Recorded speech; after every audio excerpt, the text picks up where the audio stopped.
Kilichotokea siku ya uchaguzi mkuu Oktoba 25 hayakuwa maandamano ya amani, bali yalikuwa ghasia zilizoambatana na matukio ya uvunjifu wa amani.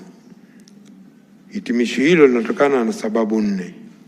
Ya kwanza, yanadaiwa kuwa maandamano hayakuzingatia matakwa ya ibara 18 na 20 ya Katiba ya Jamhuri ya Muungano wa Tanzania na sheria za nchi, ikiwemo maandamano kuwa ya amani na kutoa notice kwa jeshi la polisi kwa mujibu wa vifungu 42 na 43 wa sheria ya jeshi la polisi.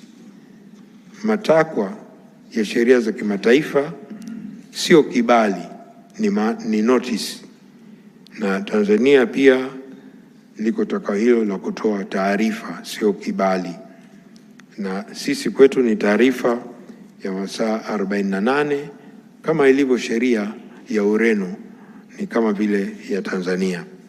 Lakini la pili ni haki ya kila mtu kushiriki uchaguzi mkuu kama mpiga kura au mgombea.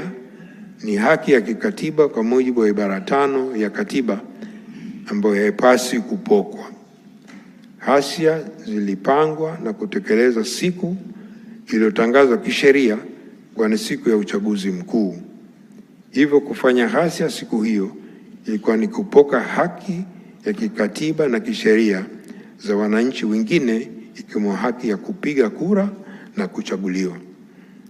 3, washiriki wa ghasia za wakati na baada ya uchaguzi mkuu walibeba silaha za aina mbalimbali zikiwemo mawe, nondo, mkuki, sururu, fimbo, marungu, visu, vibiriti, vipulizi, bunduki, manati, kombeo, rato, mapanga, jambo ambalo haliruhusiwi kisheria katika maandamano ya amani.